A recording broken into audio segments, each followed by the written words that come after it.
मासूम बहू, घमंडी सास। घमंडी और सख्त हृदय वाली पुष्पा 92 वर्षीय अपनी सास विमला पर बहुत जुल्म करती थी। ससुर के गुजर जाने के बाद से पुष्पा ने अपनी सास विमला का जानवरों से भी बदतर हाल कर दिया था।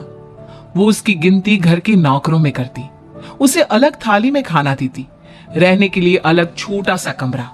ये सब देख पुष्पा के पति आलोक को बेहद दुख होता, लेकिन वे चाहकर भी ना कुछ कह पाते ना कुछ कर पाते। एक तरफ उसकी 92 वर्षीय वृद्ध माँ थी, तो दूसरी तरफ उसकी धर्मपत्नी। वो करता भी तो क्या करता, वो असमंजस में पड़ गया था। तभी एक दिन पुष्पा अपने पति आलोक से कहती है, सुनो जी, मैं सोच रही थी क्यों ना अपने बेटे राहुल की भी शादी करा दे। देखो ना, घर का सारा काम मुझे अकेले करना पड़ता है और वो बुढ़िया की देख रेख भी मुझे ही करनी पड़ती है। मुझसे नहीं होता ये सब। ठीक है, हम राहुल के लिए लड़की देखना शुरू करते हैं। वैसे भी अब उसकी उम्र हो चुकी है। पुष्पा राहुल की शादी के बारे में सोचकर मन ही मन खुश होने लगती है। दरअसल पुष्पा अपने लिए एक ऐसी बहू की तलाश में है जो गाय से भी ज्यादा सीधी और कोयल से भी ज्यादा मीठी हो। बहुत ढूंढने और जांच परखने के बाद देविका के साथ आखिरकार उसकी तलाश पूरी होती है। वो देविका को राहुल के लिए पसंद कर लेती है और एक अच्छा सा मुहूर्त देखकर उनकी शादी करा देती है। ऊंचे संस्कार और सरल स्वभाव वाली देविका ने ससुराल में पहले दिन से ही सबका दिल जीत लिया। वो रोजाना अपने ससुराल में दिन की शुरुआत पूजा पाठ से करती और सबका अच्छे से ख्याल रखती। एक दिन देविका सबके लिए डाइनिंग टेबल पर प्लेट लगाती है। सभी लोग टेबल के पास आकर बैठ जाते हैं। देविका अपनी दादी सास का भी हाथ पकड़कर उन्हें डाइनिंग टेबल पर बिठाती है और उन्हें खाना परोस ही रही होती है कि पुष्पा उसे रोक लेती है। ठहरो देविका। क्या हुआ मम्मी जी?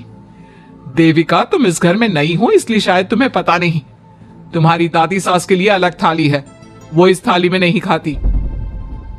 देविका मुड़कर विमला की तरफ देखती है और फिर अपनी सास पुष्पा से प्रश्न करती है, लेकिन मम्मी जी, रसोई में तो यही प्लेट थी। तुम यहीं ठहरो, मैं इनके लिए प्लेट लेकर आती हूँ।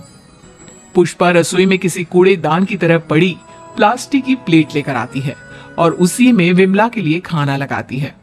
जब ये सब देविका देखती है तो वो आश्चर्य में पड़ जाती है और फौरन उठकर रसोई घर से दूसरी प्लास्टिक की प्लेट भी ले आती है।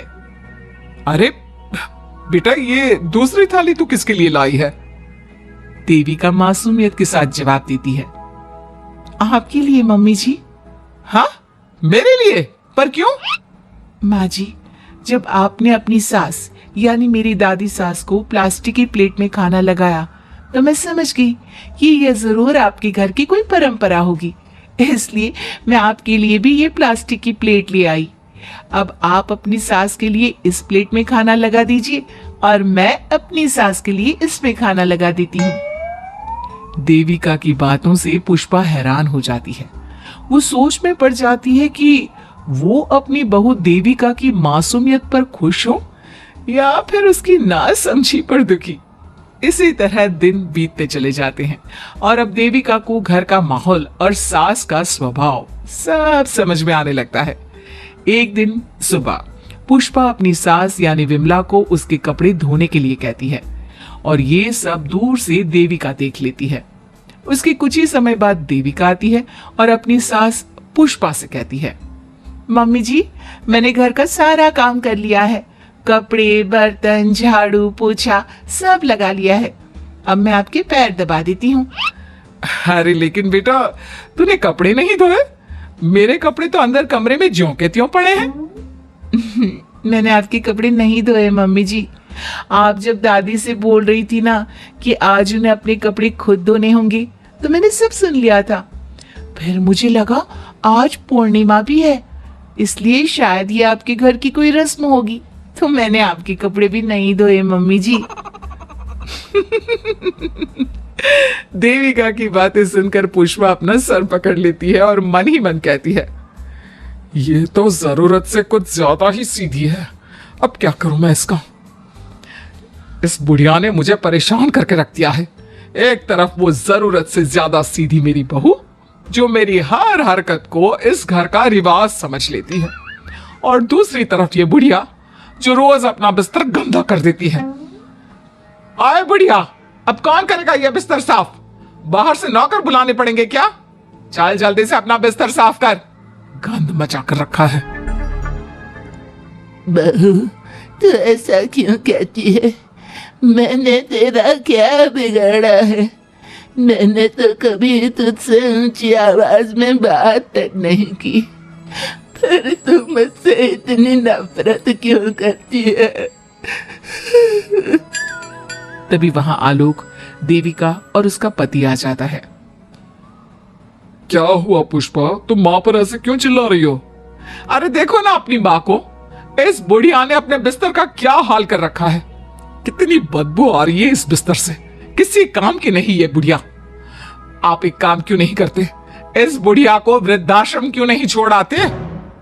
आलोक ये सुनकर परेशान हो जाता है। वो मन ही मन अपनी माँ से अपनी गलतियों की माफी तो मांगता है, लेकिन जुबान से कुछ नहीं बोलता। बहू, ऐसा मत कर बेटा, तू जैसा बोलेगी मैं ठीक वैसा ही करूंगी।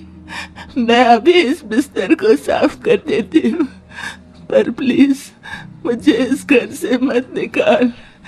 ये घर मेरे पति की आखिरी निशानी है। मैं अपनी अंतिम सांस तक इसी घर में रहना चाहती हूँ। माँ जी, दादी सास का बिस्तर मैं साफ कर दूंगी और अब से आपको कोई शिकायत का मौका भी नहीं दूंगी। आप प्लीज दादी को वृद्धाश्रम मत भेजिए। हाँ माँ, दादी को रहने दीजिए ना यहीं पर, उनके बिना ये घर बिल्कुल अच्छा नहीं लगेगा। देखो बेटा, इनका जाना जरूरी है। अब इनकी उम्र हो चुकी है, इसलिए अब इन्हें अपनी बाकी की जिंदगी वहीं बितानी पड़ेगी। इतने में देविका वहां से चली जाती है और कुछ ही मिनट बाद एक बड़ा सा बैग लेकर वहां पहुंच जाती है। देविका के हाथ में बैग देखकर सब अचंभे में पड़ जाते हैं। अरे देविका, तुम ये बैग कहाँ से लाई? तुम कहीं जा रही हो क्या? माँ जी ने अभी तो बोला थोड़ी देर पहले कि अब उनकी सास बूढ़ी हो चुकी हैं और उनकी असली जगह वृद्धाश्रम में ही है, तो मैं ये दूसरा बैग उनके लिए भी ले आई। वो क्या है ना, उम्र तो अब मम्मी जी की भी हो चुकी है, कल तो जाना ही है। इससे अच्छा अभी चली जाएंगी तो दादी सास को भी एक सहारा मिल जाएगा। क्या? क्यों बहू, तू मुझे वृद्धाश्रम भेजेगी हैं? अपनी सास को? मम्मी जी, अगर आप इस परंपरा का पालन करेंगी तो मुझे भी तो इस परंपरा का पालन करना पड़ेगा ना। मैं बिल्कुल आपकी तरह बनना चाहती हूँ। मेरी माँ कहा करती थी, ससुराल में बिल्कुल अपनी सास के नक्शे कदम पर ही चलना। जैसा वो करे और जैसा वो रहे, ठीक वैसा ही रहना। तभी मैं एक अच्छी बहू बनने में कामयाब हो पाऊंगी ना सासू माँ। देविका की ये बातें सुनकर पुष्पा की आंखों में आंसू आ जाते हैं। देविका की बातों में उसे मासूमियत के साथ साथ आज बहुत सी चीजें सुनाई देती हैं, जो चीख चीख कर बताती है कि वो आज तक कितना गलत करते आई है। बेटा, तूने तो मेरी आंखें खोल दी। अपने ससुर के देहांत के बाद मैंने न जाने अपनी सास पर कितने अत्याचार किए, उन्हें कितना जलील किया, खरी खोटी सुनाई। आज अगर तू नहीं होती तो मुझे कभी अपनी गलतियों का एहसास तक नहीं होता। देर से ही सही आपको अच्छे बुरे का एहसास हुआ, यही बहुत बड़ी बात है। मम्मी जी, तो अब आपके सामान का क्या करना है? अरे जा जाकर इसे मेरे कमरे में रख कर आ जा। अब कोई कहीं नहीं जाएगा, सब यहीं साथ में रहेंगे।